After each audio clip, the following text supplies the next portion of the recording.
If the world was burning, or torrential downpour forever, or even earthquakes, how far would you go to save some books?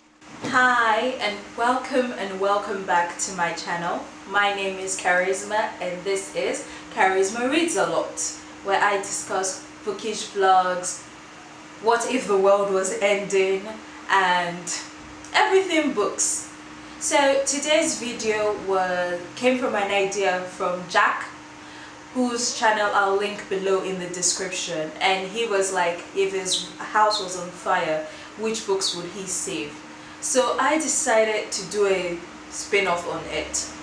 Now, if my house was on fire, if there was rains, like my house was getting flooded, or even if there was an earthquake, which books would I save? I think that's a very, very big question. So I decided to split it into 3 tiers.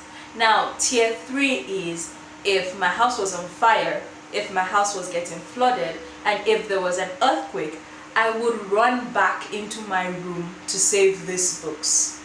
Now, tier 2 is if my house is either on fire and earthquake, either getting flooded with an earthquake, would I really run into my room to save these books?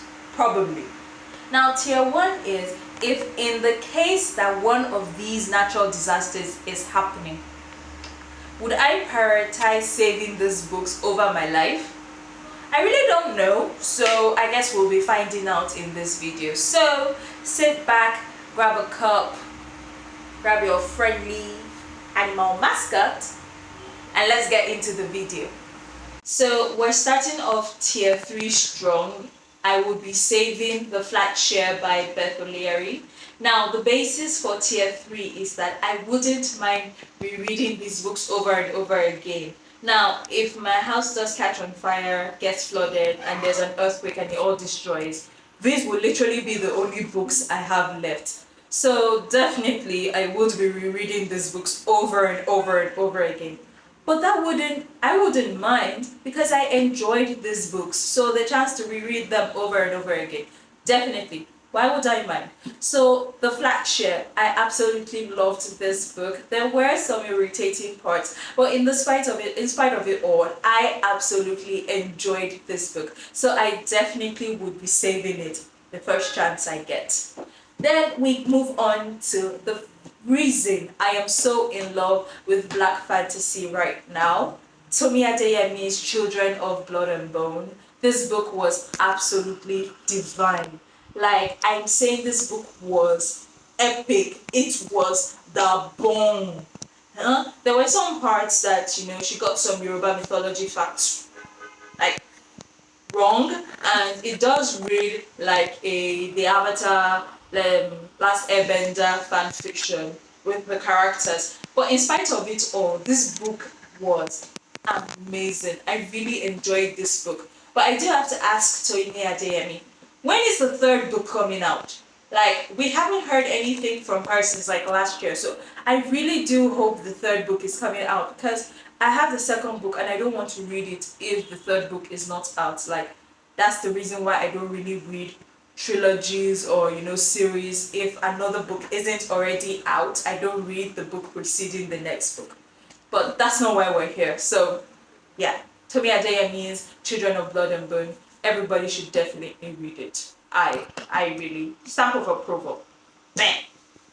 We have the queen herself. This is my first queen. There are 2 queens. Actually, there are 3 queens if I'm being honest. But this is my first queen, Mallory Blackman's Knots and Crosses.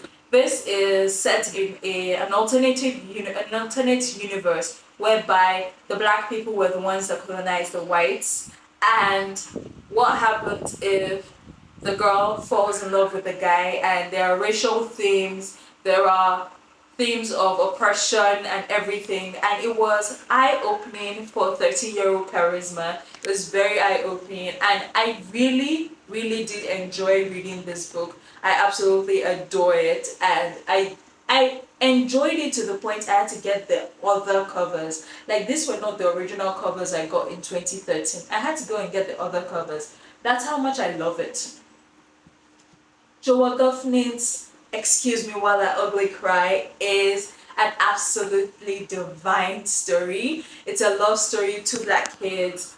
The girl, she has a book of lists and then her book is missing and she thinks it's the guy that stole it. But like the guy's like, even if that I'm not the one who stole it, but like this person that stole it and wants to use it to blackmail you. Like do all the things that the person wants to blackmail you with so that you can remove that person's control over you. So this book was absolutely divine. I actually did very much enjoy this book. It felt like ice cream after working so hard and at work and editing YouTube videos. That's what this book feels like. It feels like ice cream after doing all of that. Then we have Tess Gerritsen, and she's our second queen and the only queen on this stack that gets 2 books. Yes. Keeping the Dead, Die Again. Absolutely divine books. These are the books that started this. If you can see that. This is what you call obsession with an author.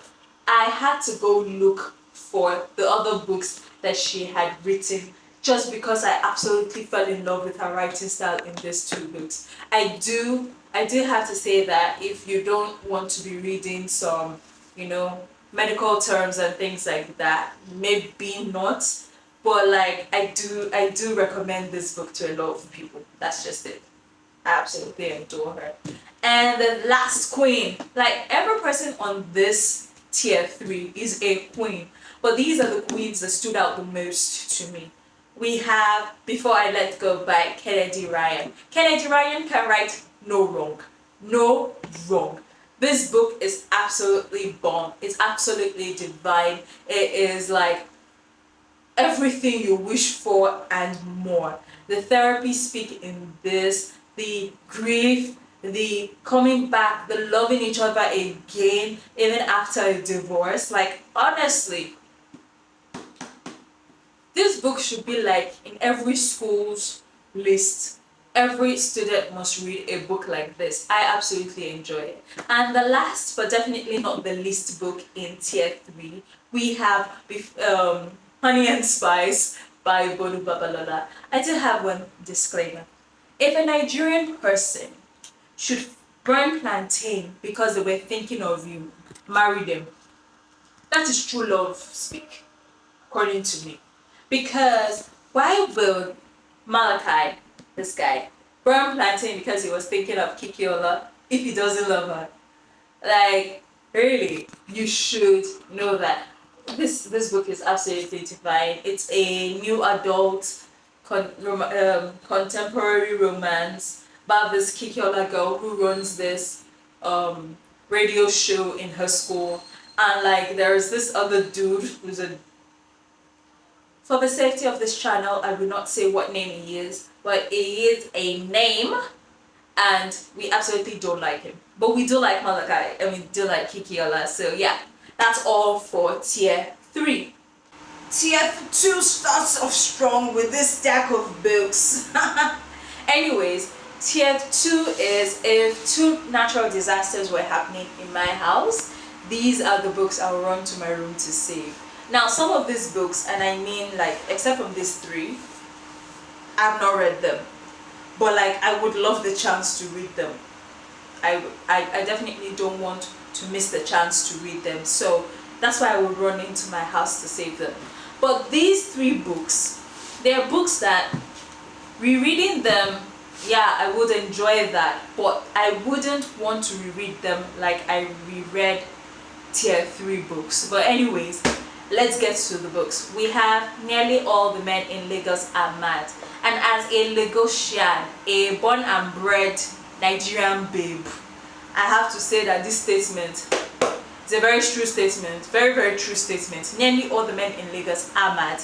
And this book definitely does that. It's a collection of short stories. It was released by Masobe Books. And I have to tell you that when a book made me laugh out loud, like out of all the books on this, in this video, this book is the funniest book I've ever read, because I saw what this book was trying to say and I loved it. Nick Brooks, The Promised Boys. this is a very interesting tale about what color does, even in a town that is predominantly, that even in a setting that is predominantly black. This is what color does, and how just rolling with what people will call the wrong people, or having a certain body type, or behaving in a way that people don't really classify as normal black boy behavior, can certainly cause some stereotypes against you. The Promised Boys book has a lot of, it shows what people think about people even if they don't say it. So I definitely would love the chance to maybe reread this, but not as much as tier 3 books. Then Yinka, where's your husband? As a Yoruba girl who is almost at the age of marriage, this question rings true. Where's your husband? And it's a very funny book. Like I said, I would love the chance to reread this book, but I'm not looking for that chance as much as I'm looking for tier 3 books. I really need to stop repeating that fact.